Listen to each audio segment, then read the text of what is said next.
Hello बच्चों, Sanjeev sir classes में आपका स्वागत है। आज मैं आप सबको पॉलिटिकल साइंस का चैप्टर 2 फेडरलिज्म पढ़ाऊंगा। पर इससे पहले आप सबसे रिक्वेस्ट है कि प्लीज चैनल को सब्सक्राइब कर दे ताकि मुझे मोटिवेशन मिलता रहे और आपके लिए नेक्स्ट आगे और भी मैं ज़्यादा वीडियो लेकर के आता रहूं। तो फेडरलिज्म क्या होता है? फेडरलिज्म एक गवर्नमेंट का सिस्टम होता है जिसमें power in which there are two or more levels of the government। ये फेडरलिज्म जो है एक सिस्टम होता है जिसमें power is divided between central government, state government and local government. तो फेडरलिज्म एक गवर्नमेंट का सिस्टम होता है जिसमें पावर जो है वो डिवाइडेड होता है सेंट्रल गवर्नमेंट के बीच में और स्टेट गवर्नमेंट के बीच में और लोकल गवर्नमेंट के बीच में। तो फेडरलिज्म के अंदर जो सब जो की फीचर्स है, फेडरलिज्म का जो की फीचर्स है वो क्या है? पहला कि देयर आर टू और मोर लेवल्स ऑफ गवर्नमेंट। तो क्वेश्चन आएगा कि what is federalism and explain any four की फीचर्स ऑफ फेडरलिज्म। तो सबसे पहले federalism is a system of government. Federalism जो है गवर्नमेंट का एक ऐसा सिस्टम है जिसमें पावर जो है वो डिवाइड होता है between central government, state government and local government, and following are the key features of federalism। और ये key features है federalism के।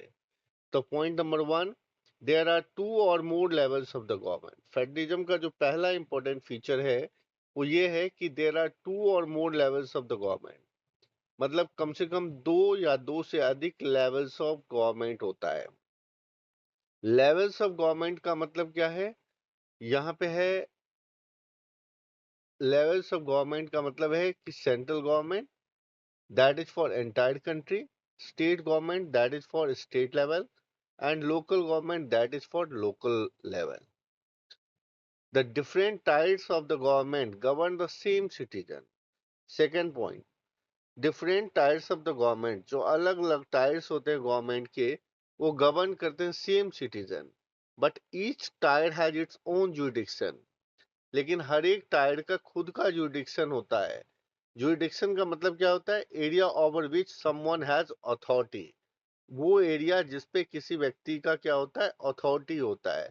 जैसे कि हम जाते हैं तो कहते हैं कि इस कोर्ट का जुरिडिक्शन इतने बड़े एरिया पे है, या इस ऑफिस का जुरिडिक्शन इतने बड़े एरिया पे है। तो different tiers of the government govern the same citizen. Different tiers of the government जो है वो गवर्न करता है सेम सिटीजन का, but each tier has its own jurisdiction. हर एक टायर्स के खुद के जुरिडिक्शन होता है। जैसे कि किसी का जुरिडिक्शन होता है लेजिस्लेशन का, किसी का काम होता है टैक्सेशन का, किसी का जुरिडिक्शन होता है एडमिनिस्ट्रेशन का। और third point, the jurisdiction of each tyre of government, जो जुरिडिक्शन है हर एक टायर ऑफ गवर्नमेंट का वो स्पेसिफाइड है कॉन्स्टिट्यूशन में। और fourth point, fundamental provision of the constitution can not be changed by any one level of the government. जो fundamental provision होता है कॉन्स्टिट्यूशन का उसे कोई एक लेवल ऑफ गवर्नमेंट जो है वो चेंज नहीं कर सकता। अगर उसे चेंज करना है तो there is the requirement of the consent of both the levels of the government. मतलब दोनों ही लेवल्स ऑफ द गवर्नमेंट, चाहे सेंट्रल गवर्नमेंट हो या स्टेट गवर्नमेंट हो, दोनों का कंसेंट होना जरूरी है। तो फोर्थ पॉइंट था आपका, fundamental provision of the constitution can not be unilaterally changed by one level of the government. For such changes the consent of both the levels of government are required.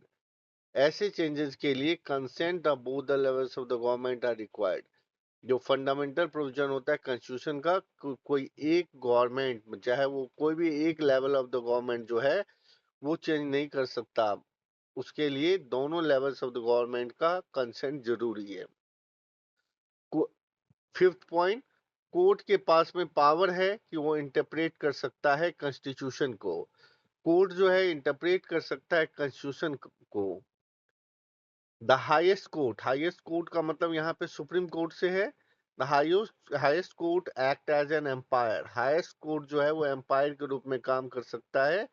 कैसे? if there will be dispute between the central government, यदि central government और state government के बीच में अगर dispute होगा तो highest court जो है उसमें एम्पायर के रूप में काम करेगा और उनके बीच में मतलब डिस्प्यूट को सॉल्व कर सकता है, जिसे हम ओरिजिनल जुडिक्शन भी कहते हैं। हमारे कॉन्स्टिट्यूशन के अंदर में ओरिजिनल जुडिक्शन दिया गया है सुप्रीम कोर्ट को। और सोर्सेज ऑफ रेवेन्यू, अगला 6 पॉइंट, जो सोर्सेज ऑफ रेवेन्यू है are specified in the constitution. जो सोर्सेज ऑफ रेवेन्यू है वो हमारे कॉन्स्टिट्यूशन में क्या है, स्पेसिफाइड है।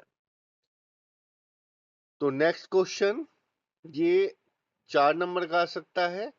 What do mean by coming together federation and holding together federation? Coming together federation से क्या समझते हैं और होल्डिंग टुगेदर फेडरेशन से क्या समझते हैं? तो इसका क्या है, 2+2 यानी 4 मार्क्स का क्वेश्चन है। तो coming together federation, there are two kinds of federation: coming together federation and holding together federation. Coming together federation or holding together federation. In coming together federation, the independent state, coming together federation में जो independent state होता है, they come together,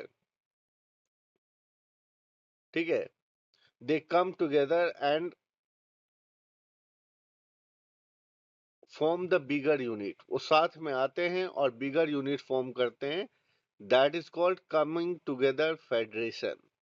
तो this type of federation is in USA, Switzerland and Australia. कहाँ कहाँ इस type का federation? USA, Switzerland and Australia. तो ऑल द इंडिपेंडेंट स्टेट, इस टाइप के फेडरेशन में जितने भी इंडिपेंडेंट स्टेट है, they have equal power, they have equal power. और second is holding together federation. तो होल्डिंग टुगेदर फेडरेशन में क्या होता है, the central government is more powerful in holding together federation. In this type of federation, large country, large country, बहुत बड़ा country जो है वो अपनी पावर को क्या करता है, डिवाइड करता है, ठीक है, between the states. And the central government is more powerful because central government hold all the state and all the states have unequal power. हर एक स्टेट के पास में क्या होता है, अनइक्वल पावर होता है। And some states have special powers and the duty of the central government is more powerful. The central government is made more powerful so that it may hold all the states that have unequal power. मतलब हर एक state को ये hold कर सके, इसलिए central government सबसे ज्यादा powerful है। और होल्डिंग टुगेदर फेडरेशन जिन जिन कंट्री में होते हैं उनका नाम है इंडिया, स्पेन एंड बेल्जियम, ठीक है।